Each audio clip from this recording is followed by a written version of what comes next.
Good morning and welcome to the WSJM Morning Show video live stream. I'm Ken Lundberg, and here with me on this Friday, May 2nd, is none other than Brett Witkowski. What up? Hey, it's good to see you. Well, maybe. Mike has some well-deserved time off. Well, you keep saying I keep saying well-deserved time. We'll just go with time off. Mike has some time off, and so Brett has graciously agreed to hang out in the studio, so thank you very much. My bright red Bozo Circus shirt that I have on here. I like your shirt. It's a nice shirt. It's a daring statement. Really? Red? Well, bright red. Like, here I come. Oh, yeah. That part's true. It is kind of bright. The people at the road department are going to be like, uh-oh.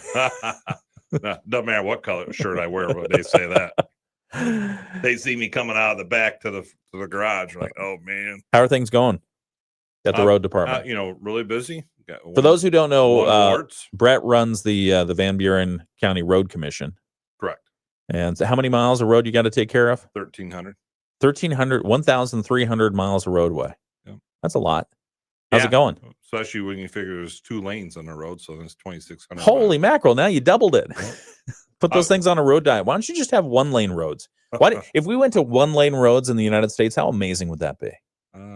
Be a lot of angry people, a lot of road rage. We'd get a lot thinner in our cars. We do not do road diets. How come? Once you put it there, I mean, so the road diet is when at some point you thought you had a lot of traffic, or you did have a lot of traffic, and then for whatever reason you don't anymore. Correct. And the idea behind the road diet is you shrink down the size of the road so that you don't have to take care and maintain as much anymore. Well, in Berrien's case, most of us become a bike path. Yeah. I like the bike paths on Red Arrow Highway. I haven't been on them yet, but I see them and I like them. I'm not opposed to it, but honestly, do you see a lot, just like out here in Napier? Yeah. I've seen one bike riding their bike in the last 2 or 3. You're saying they're underutilized. I don't see anybody. I ask people, we're like, no, we never see people riding their bikes. We should do a study. You could do a road study. You drive this every day. Yeah. How often do you see people riding their bikes? Where are you talking about? On Napier, because they have a bike lane. Where's the bike lane on Napier? Well, on the right side. You mean the shoulder? No, there's a shoulder. Napier from St. Joe to here? Yeah. No, there's a shoulder. There's no bike lane. Well, it's down the. Okay, yeah, that part. But I never see anybody riding even on the sidewalks. Well, you're not supposed to ride your bike on the sidewalk. Or are they supposed to ride it? On the road. I was always told you ride your bike. You're probably right. Well, of course I'm right. I'm Ken. That's what I heard. Ken, the reason I say that is because Ken, the name itself, literally translate into knowledge. Did you know that? Well, I do now. I'd rather see him ride on the sidewalk than on the road. Well, what about the pedestrians and the dogs and slow-moving people? You're not supposed to ride your bike on the sidewalk. All honesty, how many people you see walk on the sidewalk on Napier? Unfortunately, when I drive in every morning right before 4 a.m., there's one person who has to come off the sidewalk and walk along the shoulder. That's not safe, especially when it's dark and there's not good lighting. Yeah, that's the Benton Township side. Yeah. The St. Joe Township side, they did put in sidewalks. They do have sidewalks, and that was a big project last year, and I think they've made a positive difference. It looks good. I think it adds to value. Yeah. I mean, safety. And I think I can tell you, my in-laws owned an apartment along Napier back in the day, and people walked a lot because the yard was worn out. Yeah. Or they were going there. Bill says, welcome back, Brett. What up, Bill? He likes you so much he gave you 2 T's. Yeah, it's like my grandma. My one grandma could not remember. There's only one T. And my mom would not be happier. All right. It was her mother-in-law. Names. All right, we'll come back. We'll talk more. We've got some news. We've got some weather to get to. The sports from Dave Wolf. It's all coming up right here on the WSJM Morning Show. Good morning. Loan Networks. They can help people with any type of credit get up to $5,000, and cash can hit our bank account as soon as tomorrow. When you need extra cash, go to 27cash.com. That's 27cash.com. 27cash.com. WSJM News Now. Team coverage from the WSJM Newsroom on News Talk Sports 94.9 WSJM. Good morning and welcome back to the WSJM Morning Show. I'm Ken Lundberg. It's 7:05 on your second day of May. And thank goodness it's Friday. You know, I woke up Wednesday, and I You I'm woke like, up Wednesday? Yep, which was always a positive. And I'm like, I cannot believe it's only a Wednesday. Yeah. I Long just- week for you? I don't. Yeah, it just felt like it. Just Yeah. nothing bad. The week before, Well, I mean, this week literally has spanned 2 months because we started out with April and now we're in May.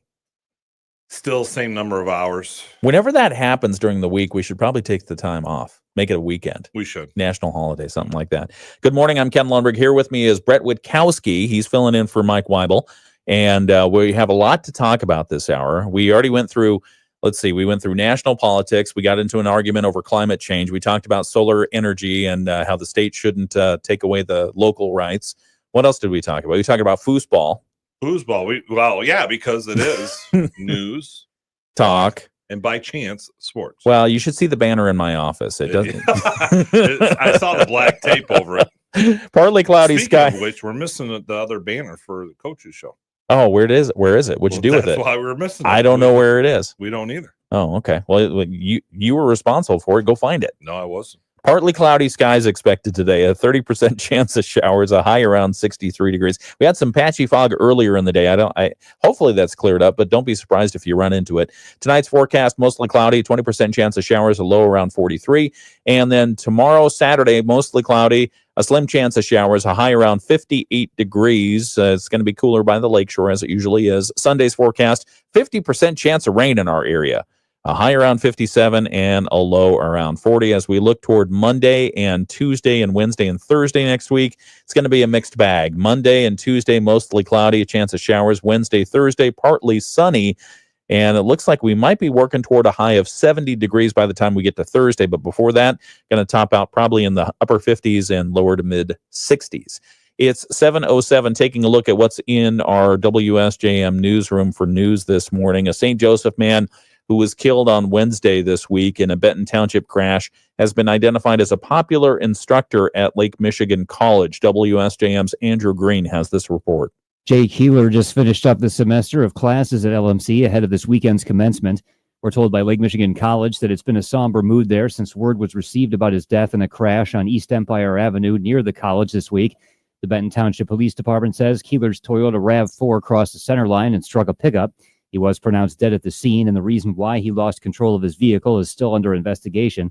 Lake Michigan College President Trevor Kubatsky has issued a statement saying, quote, Jay was part of our academic community for many years, and his presence in the classroom shaped the experiences of many students. Kubatsky says Keeler's passing is a, quote, reminder of the connections we all share as members of this community. He adds that Jay's absence will be felt by those who worked alongside him and by the many students whose educational paths crossed his. Andrew Green, WSJM News.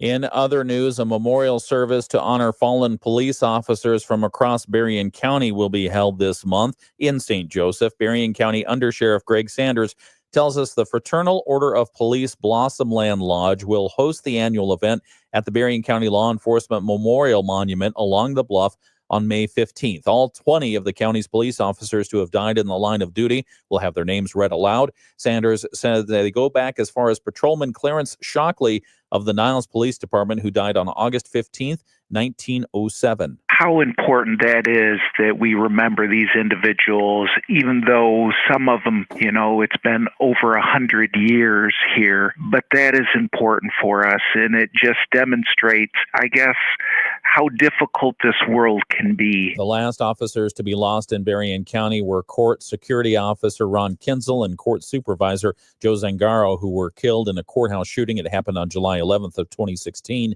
Berrien County Sheriff Chuck Hyde says it's hard to believe it's been almost 10 years. It's coming up on that. Sometimes it feels, like yesterday, but obviously honoring, the sacrifice that they made along with, all the others that are on that list. So again, it's just a way to honor and never forget the sacrifice that was made. A rifle squad will fire off a 21-gun salute. Taps will be played, and the surviving family of police lost in Berrien County will be honored as part of the ceremony. The special guest speaker will be Our Lady of the Lake Athletic Director Phil McDonald. The ceremony will be at noon on Thursday, May 15th. The public's invited to come out and show their support for the men and women who make sacrifices to serve their community. We thank the men and women of our law enforcement, all of our first responder agencies. Again, you think about it, the simplest way I can think about it is when emergencies happen, when danger exists, they are the ones running to it as we run away. So we thank them for their service. Exactly. And those are jobs where they wake up. I mean, and their minds are coming back home. Sometimes, sadly, it doesn't happen. Yeah, so we thank them for their service. Other news, as Benton Township plans the creation of a new park near the intersection of Euclid and Laurel Avenues, they are asking for more input from the public. The Southwest Michigan Planning Commission's Marcy Hamilton tells us there are currently no public parks in the Benton Heights area, but there are more than 1,000 adults and children within walking distance of the area. So this new park behind the former Martindale Elementary School building will be a welcome addition to the community. While the township remains in the planning phase, Hamilton says it's holding a workshop to find out what residents would like to see. They're going to have an opportunity for the community to come out. They're going to show some different options for playground equipment, and folks will kind of get to vote on which ones they prefer. Benton Township has been awarded a $1 million Michigan Department of Natural Resources Spark grant to create the new park. Residents are invited to the workshop. It's planned for Tuesday, May 6th. That's this next Tuesday, starting at 5:45 p.m. It'll be held at the First Church of Benton Heights at 990 North Euclid Avenue. We also have a link to the survey and more information at our website. That's at WSJM.com. It's 7:11. We've got more coming up in just a moment. It's the WSJM Morning Show. We'll continue this conversation that Brett and I are having on the video live stream. That happens right now. We've got sports right now, though, on the radio with Dave Wolf. There you go. Game 6 in the NBA. Okay. Back on the video live stream. Good morning and welcome. Thank you for joining us. Diane says good morning. Bill says welcome back, Brad. Good morning. Bill also says, I need to find you a World of Outlaw sprint car poster for your office. I love that idea. Yeah, I think you deserve one. I love that. You still haven't bought new tires, have you? I have not. Yeah. I have not. How many miles have you gotten off those A tires lot. that you wanted to replace? A lot. Because it's been about a year. Has it been a year now? I'm afraid it has. So I keep looking at the little indicators, and I still got a little hair above it. Is that a deer out there? What is that? In that center bottom? No, I guess not. I saw something, and maybe it was a squirrel, but it darted behind the thing there. Anyway, I thought Al Roker retired. No, he's making good bank. He's making good bank. He should retire that jacket. He's got a checkered jacket that he's wearing. We have the TV monitors It to looks keep like kind of a Kentucky Derby jacket. Oh, maybe it is. Yeah. Maybe it is. Maybe that's what that is. So he can get away with that. No, in the color combination. Anyway, we have news monitors in the background to keep an eye on anything that pops or breaks while we're on the radio here. Let's see. What do you want to talk about this morning? We should probably talk about the parking stuff. It's your show. Says Ken and friends. Ken and friends. Oh, we need to talk about President Trump's birthday celebration because that is cooking up to that'll be an issue. I agree. That'll be an issue. I agree with you on that. When is the last presidential birthday celebration that you remember? None. Same. Yeah. That. I mean, we celebrate President Washington and President Lincoln's birthdays on President's Day, right? And that used to be just to recognize President Washington, correct? And then it got expanded, and then all the other presidents were feeling left out, so we just call it we call it a President's Day. They lobbied. Yeah, we watered it down a little bit, but President Trump. So Associated Press. Let's start it with some context here. Associated Press and the Trump administration, kind of like oil and water. They don't get along well. Not at all. Not well. No. And the Trump administration blocked AP from being part of the White House pool gatherings. And I will also say Associated Press over the years, because I've read Associated Press stories from the time that I got into the business back in a long time ago, before 2000. I'm not going to say exactly when. It was probably the 80s. Anyway, from then till now, reading the Associated Press, there's been a little bit of a slant. There's been a bit of a change. Those action words that I brought. The action words that you've talked about before. Can I ask you, why did UPI go out? Probably a money issue. Was it? United Press International. Right.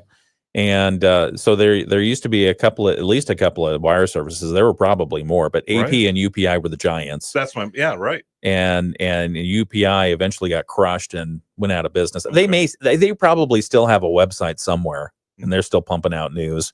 Let's take a look. UPI. And the reason I bring it up, they used to. Yeah, there it is. They still have something. Really, it used to be a UPI football poll.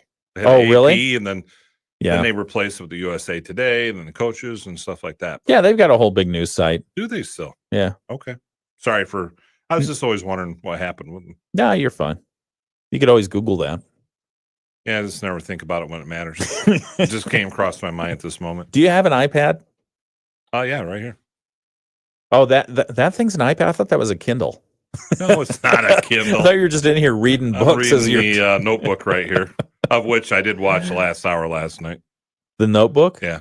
Is that a movie? You've never seen the movie Notebook? I don't know. Is that Oh the one my where they put goodness. something in the mailbox? Are you serious? Is that where they put Are it in you the serious? Is that where they put it in the You mailbox? need to reach into the sensitive side of Ken.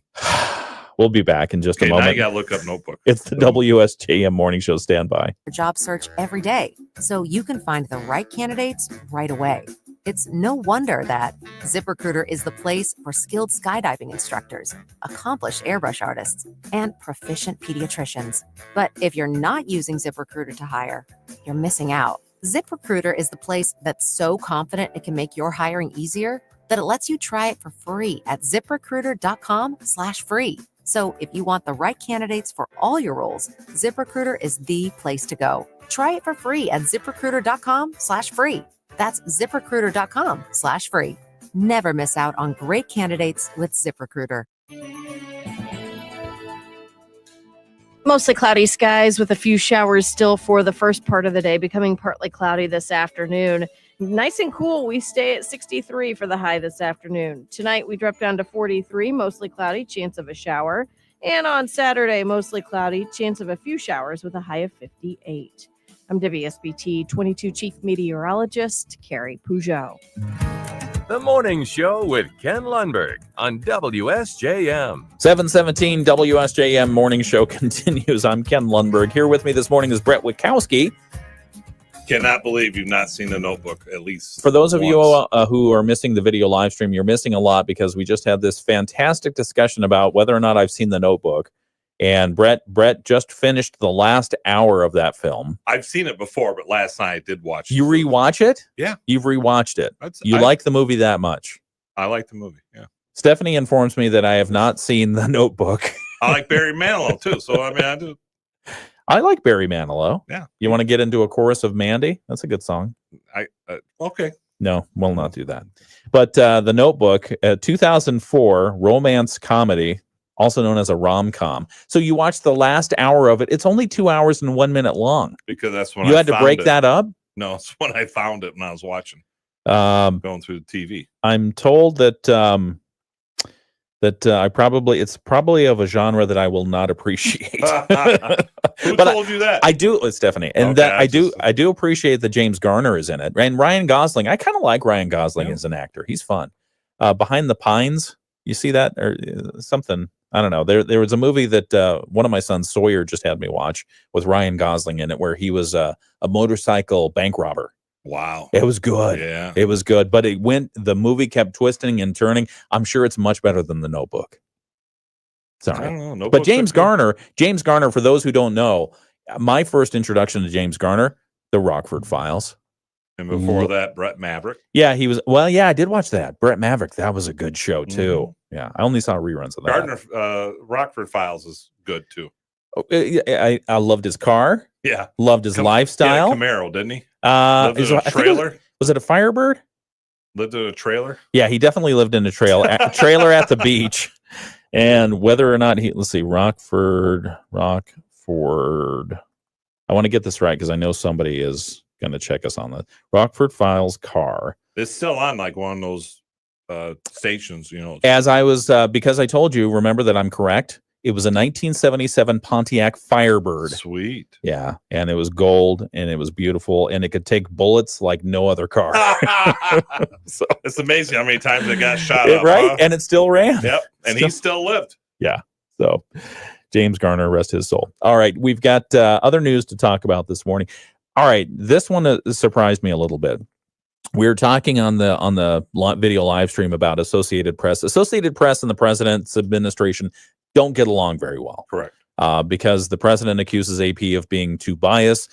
AP says we're just doing our jobs. I think the truth lies in the middle, honestly, myself. But so AP got a hold of some detailed Army plans, U.S. Army plans for a potential military parade to help celebrate President Donald Trump's birthday in June. Quit doing that. You're making noise. Stop that. In June. Did you get the pen out of your shirt? Yeah. Did you get the pen out of your shirt? It went down my shorts and out my pants. Yep. We'll talk about that in a so Brett's playing with There's his only so much time in a Brett's day. playing with his pen. I had a scratch in my back. He had to scratch his back. He chose to use his pen with that and his red shirt. And the innards of the pen fell out into your shirt. Yes. What happened then? Then I went in the restroom and just shook my shirts, and next thing I know, it's coming out of my pants. So it went down my underwear and everything. But it was the ink part, the end part. You have here. I got. Do I want to look at your rear end and see if you got pen marks on it? I did inside my shirt. Oh, okay. I have done it on the outside though before, of which I find out later. Who gave you a pen? We should probably, we may want to revisit that. All right. Anyway, detailed Army plans for a potential military parade on President Donald Trump's birthday in June call for more than 6,600 soldiers, at least 150 vehicles, 50 helicopters, 7 marching bands, and possibly a couple thousand civilians. That's what the Associated Press is reporting. The planning documents obtained by the Associated Press are dated April 29th and April 30th and have not been publicly released. They represent the Army's most recent blueprint, we're told, for its long-planned 250th anniversary festival on the National Mall and the newly added element, a large military parade that apparently the president has wanted, and it's still under discussion. The Army anniversary happens to coincide, the AP reports, with President Trump's 79th birthday, which will be June 14th. While the Flag Day. So while the slides do not include any price estimates, the Associated Press says it would be likely in somewhere in the tens of millions of dollars to put a parade on of that size. Costs would include the movement of military vehicles, equipment, aircraft, and troops from across the country to Washington, and the need to feed and house those service members. Asked about plans for the parade, Army spokesman Steve Warren said Thursday that no final decisions have been made. Colonel Dave Butler, another Army spokesperson, added that the Army is excited about the plans for its anniversary. We want to make it into an event that the entire nation can celebrate with us. We want Americans to know that their Army and their soldiers are there. A parade might become part of that, and we think that will be an excellent addition to what we already have planned. So it sounds like this might be a little bit of a sensationalism from the Associated Press as far as whether or not it actually is a parade for the president's birthday. Well, it sounds like, just based on what you're saying, it's based on the Army's 250th anniversary. Right. And then it is could be on his birthday. Let's throw that in there. Yeah. Because what you read, it doesn't mention. No. But that's that slant, right? That people get. That's why we're divided. Yeah. Bad. Just report the facts. Don't put your personal input in. Yeah. The objectivity, I think, was a little bit lacking in that story. There was a prior AP story that said the Trump administration was having early discussions about a grand military parade in the nation's capital, and then they wrote in their lead line something that is a long-held dream of President Donald Trump. Long-held dream of President Donald. Did he say that it was a long-held dream, or do they have dream monitors? What is that? I'm just not sure. And I'm sensitive to this because, I having been on the receiving end of a newspaper reporter's slant, as they put that into a story of, and in my case, it was a lawmaker who cast a controversial vote, and the newspaper wrote, this politician weighed the pros and cons of how this would affect the reelection campaign and then cast a vote. Well, the conversation never happened. They didn't weigh the pros and cons. They voted what their conscience said they should vote, and that happened, and that was it. But the newspaper put it in print. So that happens. It's very frustrating. Yeah. I've been there too, and it's like, where are you coming from? Just pick up the phone and ask. Right. That's what gets me. Right. Did you talk to us? No. Exactly. Just pick up the phone. If I tell you that, then yeah, go ahead. Yeah. But, don't try to read my mind because I can't even read it. Yeah. Okay. So anyway, let's see. Other money news. The U.S. President Donald Trump has signed an executive order designed to slash public subsidies for PBS and NPR, National Public Radio, alleging bias in the broadcaster's reporting. The order instructs the Corporation for Public Broadcasting and other federal agencies to cease federal funding for NPR and PBS. It further demands they work to root out indirect sources of public financing for the news organizations. The order, titled Ending Taxpayer Subsidization of Biased Media, says the media landscape is filled with abundant, diverse, and innovative news options. Government funding of news media in this environment is not only outdated and unnecessary, but corrosive to the appearance of journalistic independence. That's what the order said. The White House, in a social media posting announcing the signing, said the news outlets have received millions from taxpayers to spread radical, woke propaganda disguised as news. Broadcasters get roughly $500 million in public money through the Corporation for Public Broadcasting and have been preparing for the possibility of staff cuts since Mr. Trump's election. In comparison, last year, the ABC received $1.1 billion from Commonwealth funding. That's over in Britain. So, I think one of the things that you talk about here is, should the government be involved in supporting, financial or otherwise, the media, specific media outlets? No. I mean, in this day and age, there's no need for it. And, they'll still buy advertising from U.S. Army and things like that. I bet Midwest Family doesn't get any money. I have to look at it. I don't know. I wouldn't think so. No. I wouldn't think so at all. However, I think there are both sides of that coin. This week, the White House did start a special press briefing for quote unquote influencers. Did you see this? I did actually see that. Okay. A much bigger room. Well, I mean, basically there's the White House press briefing room. Correct. And what happens in that room is there's a daily press briefing. The press secretary typically comes out, leads that. Maybe they have some administration officials to talk about what are the issues of the day, what questions do you have, and here's our public comment on those questions. Correct. And so the makeup of who sits in that room are typically your mainstream journalists, ABC, CBS, NBC, CNN, Fox, etc. The newspapers, New York Times, Washington Post, Wall Street Journal, all those, and a lot of the larger network. It's a filled room, and you have to apply for credentials, and you get assigned a seat, and then that goes from there. Well, that room is filled up, and now we have social media out there. And so there are a lot more media type outlets that are part of the the media landscape. The influencers, quote unquote, are now getting their own press briefing, and it's I got to tell you, it's a little bit odd because the questions that they're getting, it's really just a propaganda machine. Honestly, I mean, because you hear the questions, what's our message from the glorious president right now to our followers? That's not journalism. So I don't understand what they're doing there, other than spreading their message. Plus, I think they're trying to flip the narrative because when Biden was office, most of the people in the normal press room treated it that way. They did. And so now this is their way to counter it.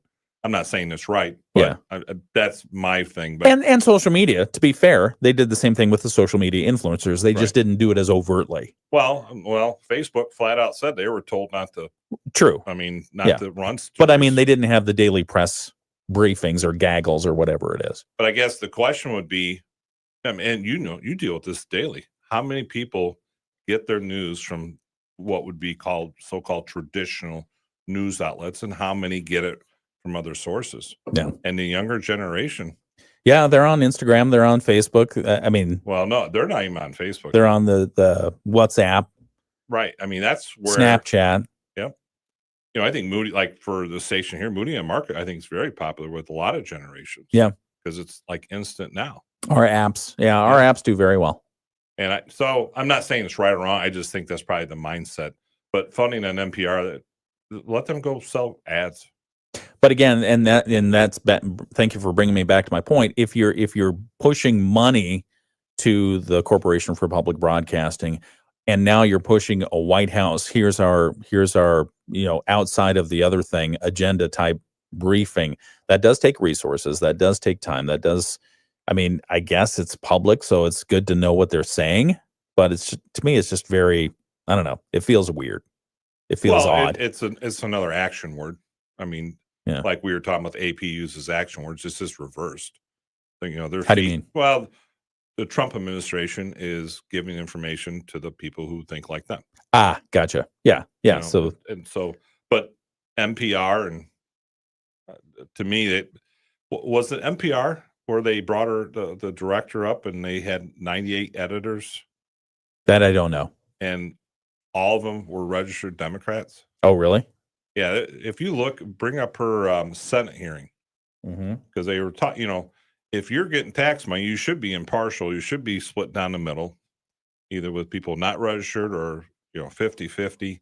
And it was blown away. And people are like, why are we giving tax money to feed one agenda? And I would say the same thing if there was an organization that had 98 Republicans. Yeah. That they should not be getting tax money. Yeah. Objective reporting. Let people make up the decision. Make their own decision. I think that's the one thing WSJM has done thanks. very well in my lifetime is here's the news. Give you an example. Sadly, the gentleman who got killed at Lake Michigan College, you reported it, and then people come up with their own feelings from there. Yeah.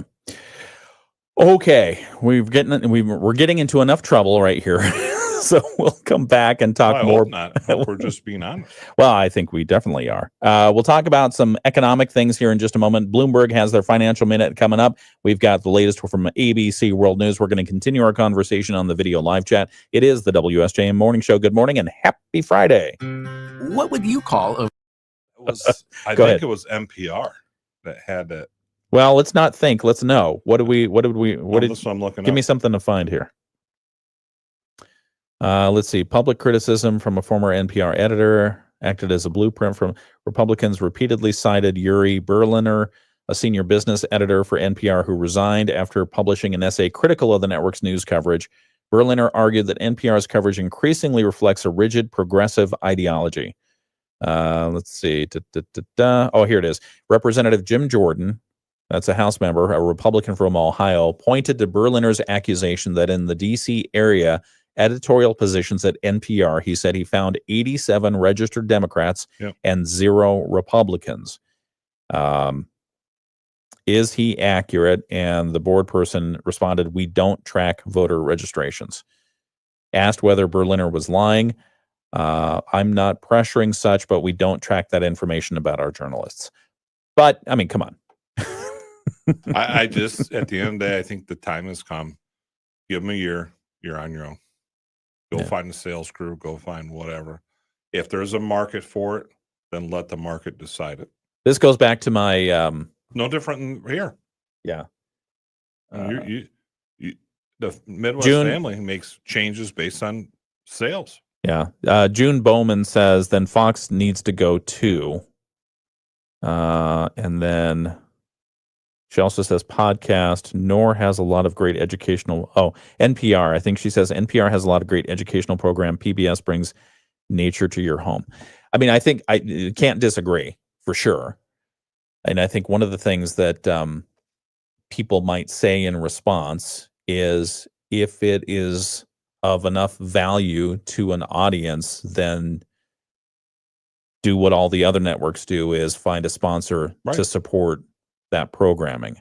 Well, don't they have? And I think this segment brought. But wait, Brett. I think the one thing that I look for if somebody is going to publicly support an entity, then I want that entity to always be objective. And I think that's the question here: is when they present the news segments or things that filter out into the other segments that include news things. If they're not objective, if they're pursuing or perceived to pursue an agenda, that's when it becomes problematic. Because any time you pursue an agenda, then is it correct for all of the public money to go into one side of that? Mm-hmm.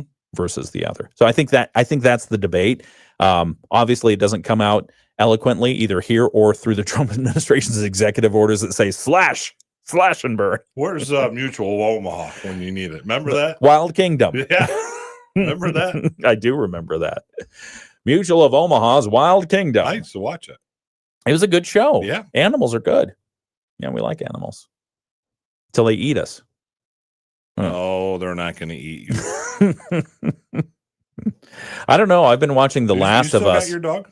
Yes, Russell is still How's our hanging boy around. Russell doing? Russell's doing well. He has arthritis. Yeah. It's getting progressively worse in his hips, and we don't like that. But that's part of life and the natural cycle. But he's a trooper. We actually have little stairs, little cushion stairs that get him up onto the couch. Good for you. That's cool. Well, it is. I mean, it is. I thank Stephanie for that. It was her idea, and she got them and brought them and arranges them correctly on the couch. But no matter where we put them, Russell, 6 times out of 10 will endeavor to go around them and try to jump up. He knows he can walk up them, and he has no problem whatsoever. He's not afraid of it. But he likes to think he's still a young dog. Yeah. Not fun watching dogs Get old. Yeah. But you know, Done that twice. when he's having a great time and he gets frisky, he still gets the zoomies. That's funny. I like to zoom. Our youngest daughter and her husband, they have 2 dogs, a golden retriever, and I'm not sure what he is, the other one. Well, he gets the zoomies, and it is. Thankfully, they got a fenced-in backyard now. Yeah, because the zoomies do him. The golden retriever just stares at him. Yeah. June has a couple more comments. Love the cooking classes and Science Friday. You know what I love the most about some of those shows? That's where I nurtured my woodworking, my hobby of woodworking, which I really got into at one point. And it was Bob Vila on This Old House. Remember Bob Vila? I remember Bob. And then Norm. Alive? Yeah, he's still alive. I think he's still alive. And then Norm Abram with with the old Yankee workshop. In fact, I even bought a few plans from the old Yankee workshop. Bob could have came to our house. A lot of people could have came to your house because you were on that project for a long time. They did a very good job. 7:37. It's the WSJM Morning Show. We're in the Bloomberg Report right now. We're going to get our weather forecast here in just a moment. Thanks for joining us. It's WSJM. Of Transportation's now offering bonuses to address air traffic control shortages, a 20% lump sum payment for certified controllers who delay retirement, and up to $10,000 for new hires and graduates. The FAA oversees 45,000 flights a day, and there are concerns understaffing could cause more delays and cancellations. Monica Ricks, Bloomberg Radio. The Morning Show with Ken and Friends on 94.9 WSJM. It's 7:38. It's the WSJM Morning Show. This one will go down as probably one of our more spicy shows. Don't you think? Well, then we would need food. That would make it truly. You know, where's the lady that brought us those muffins? Why did she only do it one time? Brett has a memory like an elephant when it comes to food. 47 degrees in Benton Harbor right now, 46 in St. Joseph, 44 in South Haven. Under mostly cloudy skies. Dowagiac right now reporting 49 degrees in Niles. It's 52. In New Buffalo, they have rainfall right now. It's raining in New Buffalo. 49 degrees. Forecast for today does call for partly cloudy skies. 30% chance of showers, high around 63. Northwest winds 5 to 10 miles per hour. Tonight's forecast mostly cloudy. Another chance of showers, low of 43. Your Saturday might have some showers in it, but definitely some clouds. Mostly cloudy skies are predicted. High of 58 degrees. And then on Sunday, cloudy, a 50% chance of rain, a high around 57. We've got the Moody on the Market update coming up in a couple of minutes. We also have our latest from the Michigan News Network as far as state news, our local sports with Dave Wolf. It's all coming up in a moment. Right now, latest from ABC. ABC News, I'm Sherry Preston. Secretary of State Marco Rubio now taking on the role of National Security Advisor. In addition to Secretary of State, he will be nominated to be U.S. Ambassador to the UN. That's Mike Waltz, actually. ABC's Mary Bruce says Waltz is the one who mistakenly added a reporter to a group text over the messaging app Signal detailing plans for a U.S. military strike in Yemen. Waltz's new role as UN ambassador is far from a done deal. He still has to be confirmed by the Senate. It means he will now face a hearing where questions about that signal chat are sure to come up. It sets up a messy fight and will keep this embarrassing incident in the spotlight even more. A loophole that had exempted tariffs on inexpensive goods, those less than $800, has been closed as of this morning. Detailed Army plans for a military parade on President Trump's birthday call for more than 6,000 soldiers, 50 helicopters, 7 bands. The document presents the Army's most recent blueprint for its 250th birthday. This is ABC News. WSJM News Now. Team coverage from the WSJM Newsroom on News Talk Sports 94.9 WSJM. 740 WSJM Morning Show continues. Good morning. I'm Ken Lundberg. We've got the latest state news coming up from Michigan News Network in just a moment. Some of the news stories we will bring you at 8 o'clock this morning from the WSJM Newsroom. Congressman Bill Huizenga is not laying out a timetable just yet for making a decision on whether or not he'll run for the U.S. Senate, but he says so far the feedback he's received about floating a potential campaign has been positive. We'll have that story coming up at 8 o'clock. Legislation co-sponsored by Congressman Tim Walberg, our other area congressman, intended to put the United States at the forefront of wireless communications technology, has been approved by the U.S. House. It's talking about 6G. I was barely getting used to 5G on my phone. I just finally got a phone with 5G. You finally got a phone with that can make calls.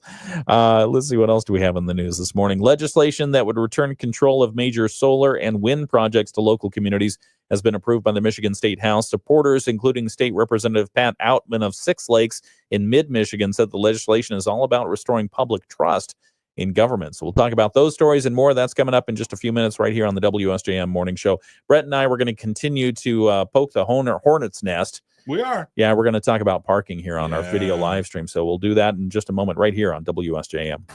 The Michigan News.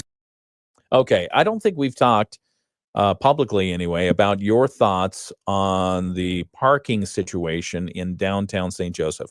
For those of you who are just catching up to it, on May 15th, the city of St. Joseph will institute their paid parking for State Street and other areas west of Main Street in an effort to free up parking spaces to improve commercial activity. And basically, as loyal listeners of the WSJM Morning Show know, city officials have come in here, Downtown Development Authority spokespeople as well, to say, hey, look, there's not a parking problem in downtown. People can park anywhere they want. They can pay to park on the west side of Main Street, or they can take the free spots that are on the east side of Main Street. But what we want to do is free up those parking spots that are in front of the businesses that people want to get to, and we think people will be willing to pay for that. So with that context, Brett, your thoughts? I think on the weekends, I think it'll happen. Downtown St. Joe, to me, is different than other downtowns. How so? Well, because I think you do have enough loyal local people who shop it. I mean, I do, and my family will tell you that. Okay. Where I think if you go to New Buffalo, South Haven, Saugatuck, it's a lot more seasonal. A lot more tourist population. A lot more touristy, where they're not. A lot of them shut down in the winter months. Okay. Where St. Joe has more local. That obviously Year round. Okay. I that obviously I think is going to be a hard sell for the locals, just because when you go from not paying to paying, most people don't jump up and down. I would be interested. So I think the weekends, it won't matter. I think it will. I think people will pay to park. I mean, what the problem that the city officials have identified, what they say the problem is that you've got two populations that are parking in the free spots on the west side of Main Street and staying there all day long. Correct. Yep. And those two populations are people who work at the businesses or people who are going to park their car, walk down the bluff, and be at the beach all day long. Just leave their car in the free spot above the bluff all day long, so that they don't have to pay in the county parking lot down there. And so, do you think during the weekdays this will make enough of a difference to see a bump in commercial activity on Main Street? On Main or State? State. I don't have a business down there. I don't during the weekday. No, I don't think, because to be honest, I'm not going to pay to park. And now now I live close, so I can walk there. Yeah. But that's just how I am. I'm not going to. Yeah. Now I know big cities you pay, and I get that, but I think people have that in their mindset that that's what's going to happen. The one thing I wish they would do, kind of like, I don't care if it's Lions Park or Kiwanis Park. Right. If you live in a city and we pay higher taxes, you can get a pass. Mm-hmm. And I do think they need to do something for employees and not based on income. Just if you're an employee and you have proof, whatever, how that is. Yeah, get a pay stub. Yeah, there you go. Something like that. Yeah. That they would allow you to park. We live on Court Street. Court fills up a couple times a year, which is fine. But the city historically only allows parking on one side of the street, because if you get on both sides, then you may not get a fire truck down the road. Right. And so, are they planning to address those type of issues if it spills over? And again, if it spills over, I don't have a problem with it. But I think people, not to pay $2, people will move around. Yeah. But I think on weekends in June, July, and August, I think people will pay. How do you feel about the town. hours? 9 a.m. to 9 p.m. Well, 9 p.m. seems late. It does seem late. That's just me. Yeah. After 6 p.m., cut it off. 6 p.m. I want to be able to park there for free and go to, one of the places, get a burger, do something, get some ice cream. Because ice cream is a big one, because we could walk down there and get ice cream, and we do many times. But sometimes just want a quick one. The dogs being needy, and so we go down, we get the ice cream, we go back. But now that'll add. Especially during the weekday. Yeah. I thought maybe 6 on a weekday, maybe 9 on weekends. Everybody's got an opinion on it, obviously. Yeah. Some people said they're not going down there. We'll see. I don't know if it hits the financial goals they want. We'll find out. What would be interesting to know, and I know we have the ability to track this, is to find out what percentage of commerce is local activity versus what's tourist activity. Sure. In those businesses downtown. That, I think, would be very instructional as far as, all right, if we're seeing a drop off in the local and we're not seeing the pickup in the tourist to cover that amount, then that would be a problem. Because I agree. Yeah, because the idea is build up commerce. But I'm like you. I want to show. My preference is to shop locally first. Yep. Support local businesses, and then if either they jack the price up to where the local convenience fee versus and then now you have to factor into that the parking cost. Anyway.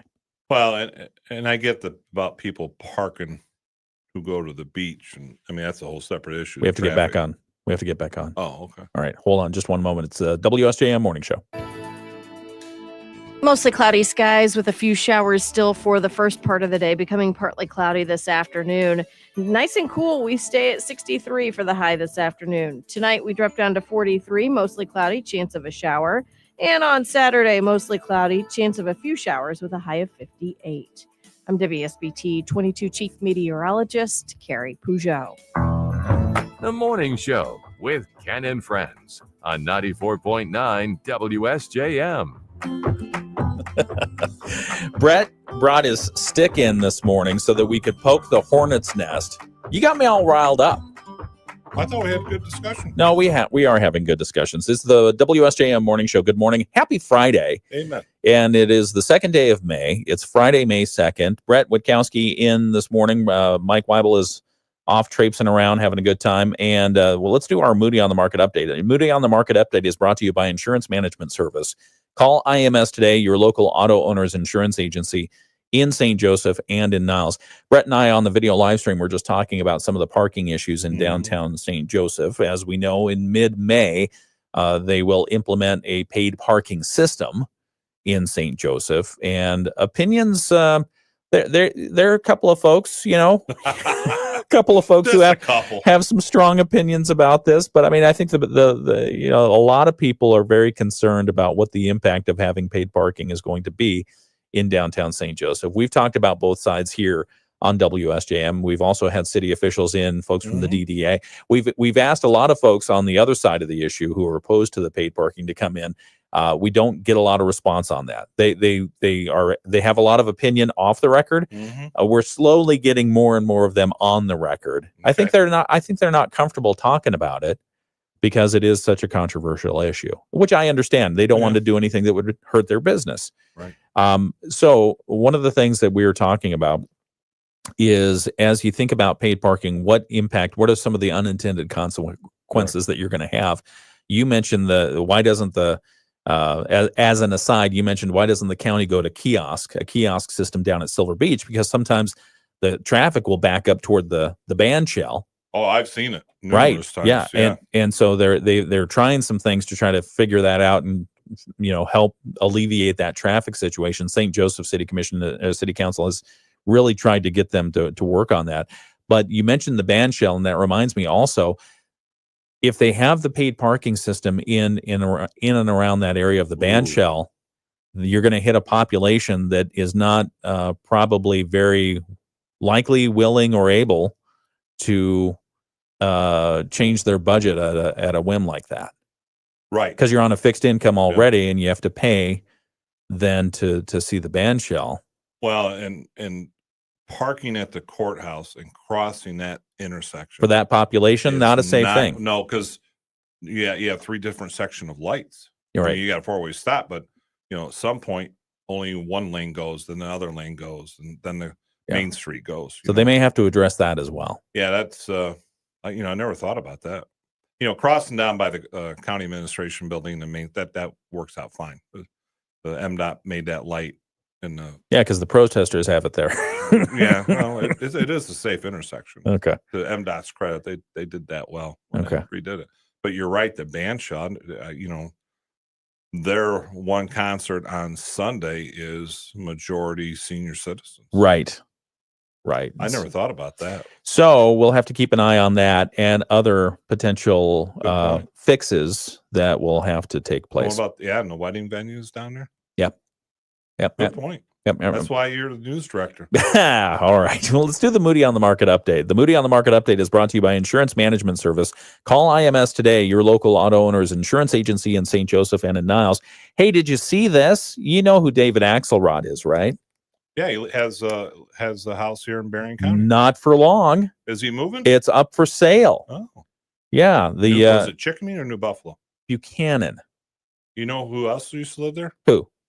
Big Jim Thompson. Remember Governor Jim? No. Of Illinois? No. You don't remember Big Jim? No, I do. The only fact I know about Illinois governors is that there were at least 4 who were incarcerated. Well, he was not one. Oh, okay, good. But we did deny his homestead.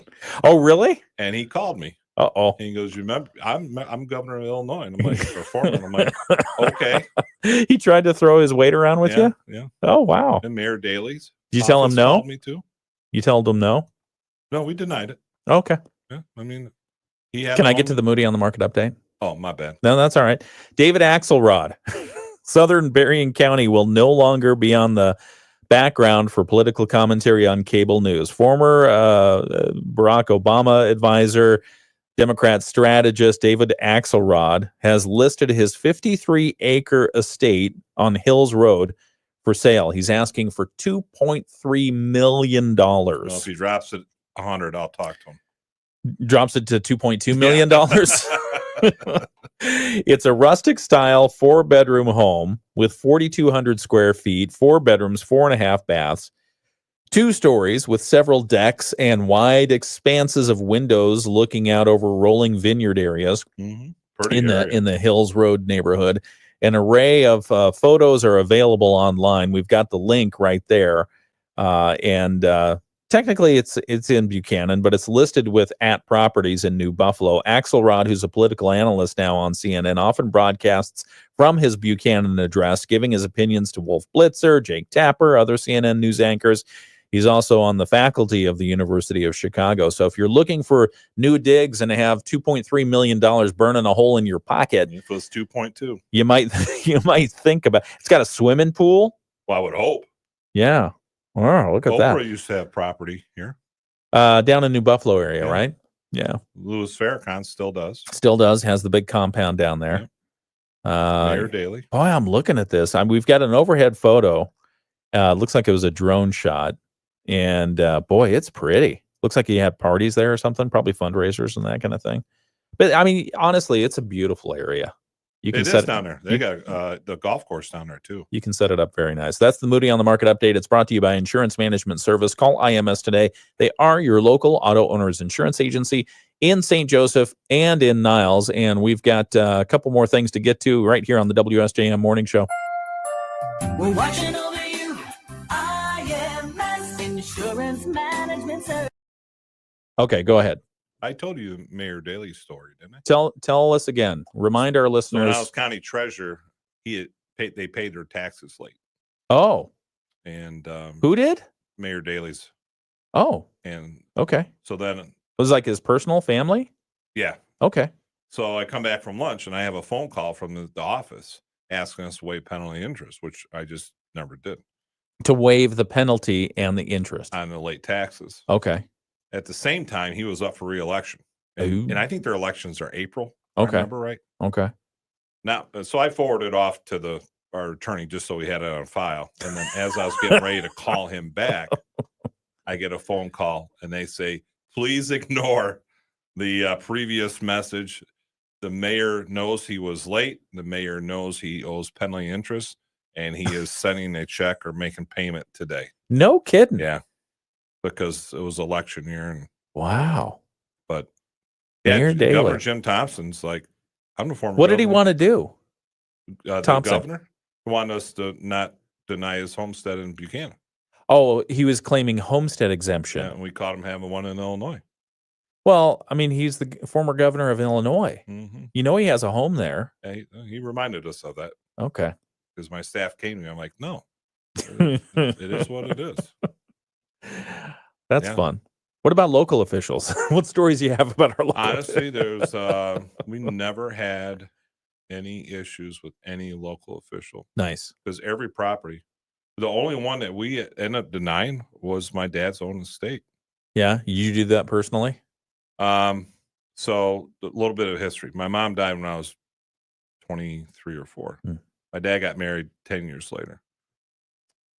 When he did not put his wife's name on the house, he put Don Witkowski and wife. After my dad died, only thing he had asked is, do you mind if she could, her name was Raina, stay in the house as long as she wants. My brother and I, that's fine, no problem. Yeah. After 2 years, she's like, I gotta get a smaller house. It's too big. And it was. We took care of it, but it was her son's like, you need to get to a small house. So that next day after she moved out, I called St. Joe Township. I said, hey, put it in my name and put it as non-homestead. They called me back a day later and like, the last 2 years, it should have been non-homestead because your dad never put her name on it. Oh. So I'm like, figure up the bill. Okay. And it was like $20-some hundred. Called my brother and I'm like, hey, we got to pay it. Yeah. And I paid it. Oh, good. So when people would say, well, what about you? I'm like, yeah, I deny my dad's own estate. It is what it is. Paid the penalty and had to pay it. Oh, it's fun. All right. We have to get back on the radio only a here. public official was me. Radio 758. The Morning Show with Ken Lundberg on WSJM. I'm going to have to start telling you clock, just like I do Weibel. Weibel keeps talking as well. Well, when I don't come to that often, I got a lot built up. It's 7:58. It's You the like it, though. I do. I do. It makes it more fun, to have It the is fun. conversation. I like talking with you. So Hey, we you know what? appreciate that. Go We're ahead. talking about issues. Yeah. And no one's getting pissy about it. Yeah. I left the pee off. People, you just have a frank discussion, agree to disagree, and move on. Yeah. You know, By the way, I wrapped your car in saran wrap this week. yeah, where did I see that? Wasn't that? That was over in The House. Lansing. Yes, the House Democrat versus House Republican. And actually, that story we talked about it here on the morning show remember is that. now gotten picked up by the national news. That's been like a month ago. Yeah. Well, because the Democrat who did it, who wrapped the saran wrap around somebody's BMW who parked like in 2 spots, got penalized, by the rules committee or whatever. So I do not like when people take up 2 spots. no, I don't like it either. I think that's a jerk move. Exactly. There's a meeting I go to once a month in Is this a long Kalamazoo. story? Because I No, got no. 20 seconds here. Guy goes in Kalamazoo. He parks his in 2 spots. I go with a commissioner and and there was like cones. I'm like, watch this. I put cones underneath his car at both ends. I hope his car is fine. All right. Well, on that note, we'll see Brett again on Monday. It's more of the WSJM Morning won't Show. be Good red. morning. It's 8 o'clock. From ABC News, I'm Sherry Preston. Overnight.